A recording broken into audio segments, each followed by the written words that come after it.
Então, e daí depois o que aconteceu comigo também foi ao contrário. De vez o Brasil importar pesquisador, está exportando pesquisador. Porque nós somos, não querendo puxar a sardinha para o meu lado, mas assim como eu já falei anteriormente, o Brasil tem ótimos pesquisadores. E o que acontece é que a gente chega num momento que tem muita mão de obra no Brasil, assim como qualquer outra profissão, e nós ficamos limitados, porque eu fiquei super especializado. Então, porque eu fiz o mestrado, fiz o doutorado e o pós-doutorado, tudo em cima de biologia molecular. Então, o meu futuro mesmo seria uma universidade, né, ou uma empresa de desenvolvimento biotecnológico. Então, o que daí eu fiquei limitado, porque no Brasil não tem muitas empresas de biotecnologia e naquele momento eu tinha consumido todas as minhas reservas monetárias que eu tinha feito durante 10 anos. Eu consumi porque a gente não ganha bastante, né, bolsa de estudo, e a gente não tem tempo para trabalhar. Então, assim como logo no começo das minhas pesquisas no mestrado, era bem comum trabalhar 50, 60 horas de trabalho por semana. No doutorado, praticamente 70 horas de trabalho por semana. Muito trabalho. E no pós-doutorado também 70. Não existe final de semana, porque você precisa dos resultados, você precisa escrever relatório. Então é um trabalho bastante pesado. Então não tem tempo de trabalhar num lugar para complementar o salário. E o que aconteceu então é que depois desses 12 anos que eu fiquei de mestrado, doutorado e pós-doutorado, eu fiquei numa situação muito ruim, porque daí eu já não podia mais pedir bolsa de estudo, porque eu já tinha usado todo o tempo que eu poderia ter sido de pós-doutorado, porque só dão 3 anos de bolsa, então eu não poderia ter outro empreguinho entre tipo assim, na faculdade até achar um emprego de professor, pesquisador. Então eu fiquei numa situação que eu fiz alguns concursos públicos, e daí eu me vi numa situação que eu tinha que melhorar o meu currículo relativamente, pela minha idade, um currículo que é condizente na condição de pesquisador, mas eu resolvi dar uma guinada total. Ontem o Elísio, eu estava na casa do Elísio, a gente chegou do barzinho, abriu o computador, viu meus e-mails, fiquei sabendo que um outro trabalho científico meu foi aceito, né, numa revista que chama Biochemistry, é a primeira revista em bioquímica do mundo. Eu fiquei muito feliz porque foi o meu primeiro artigo publicado nessa revista. Então é uma coisa assim que realmente foi para comemorar. Assim, parabéns. Bastante feliz. Emociona, né? Bacana. Quando você deu essa guinada, foi depois que você foi dos Estados do Unidos. Butantan resolveu ir para o exterior. Não, é que na verdade eu não trabalhei no Instituto Butantan. Então quando eu estava naquele período que eu acabei o pós-doutorado, eu fiquei 1 ano e meio no Brasil. Então daí eu fiquei... Bom, a minha bolsa de estudo terminou em 2006 como pós-doutorado.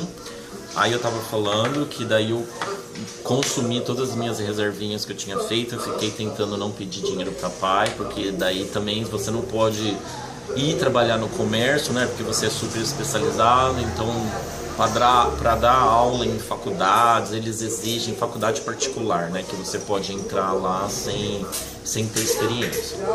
Só que daí eles pagam muito pouco, entendeu? Você tem que estudar muito, e eu resolvi tentar investir em concurso público com a professora. Então eu fiz 3 concursos, e uma das pessoas que estava na banca examinadora virou e falou assim para mim: Eduardo, vai para o exterior, que quando você voltar, você vai voltar numa situação totalmente diferente que você está.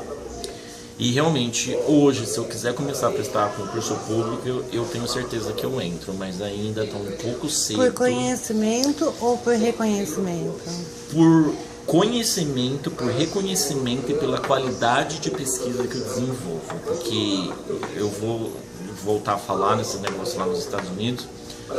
Eu fui o primeiro brasileiro a cristalizar proteína, né? As proteínas são aquelas moléculas que são importantes no nosso organismo para duplicar o DNA. Algumas proteínas são anticorpos, outras proteínas são transportadoras. Então o nosso corpo, o ser humano, possui 33 mil proteínas diferentes na célula, dentro da célula, e cada proteína tem uma função específica, né? Como transportador, hormônio, caso, enzimas, né, que são enzimas, são as proteínas que catalisam reações químicas.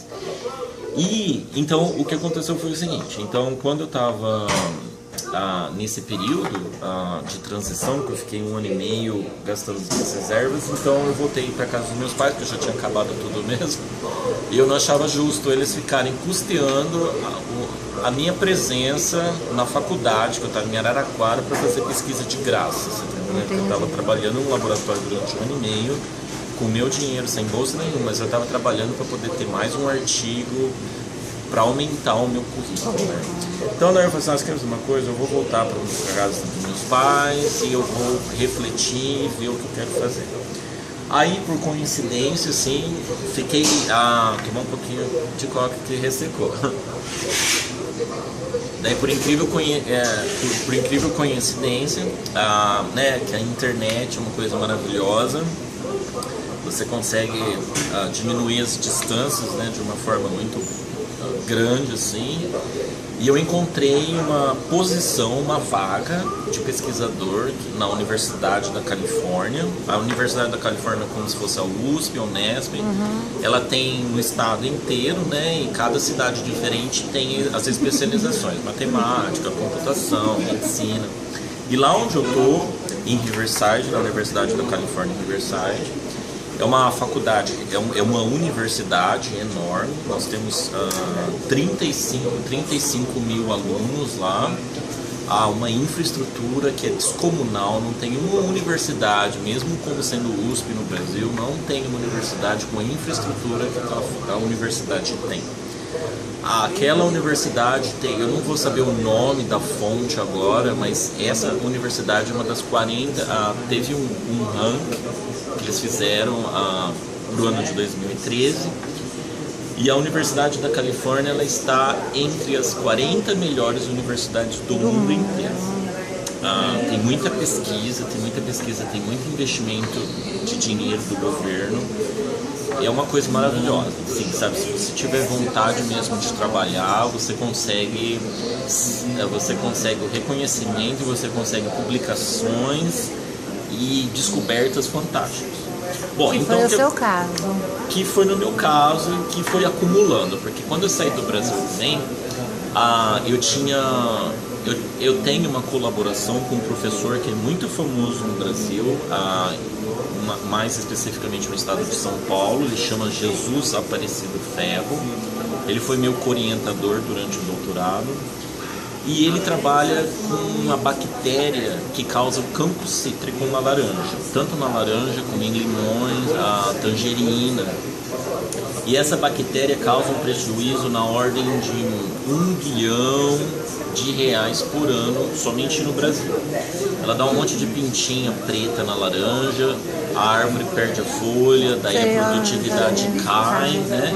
Então é uma doença muito contagiosa. O Brasil não pode exportar fruta, somente o suco, porque se exporta fruta, leva a bactéria junto e contamina outro país. Então é uma coisa que limita muito a produção e comercialização dos cítricos. Bom, como o Brasil tinha feito o sequenciamento do DNA dessa bactéria que causa o cancro cítrico naqueles projetos de genomas da FAPESP, a FAPESP é a Fundação de Amparo à Pesquisa do Estado de São Paulo.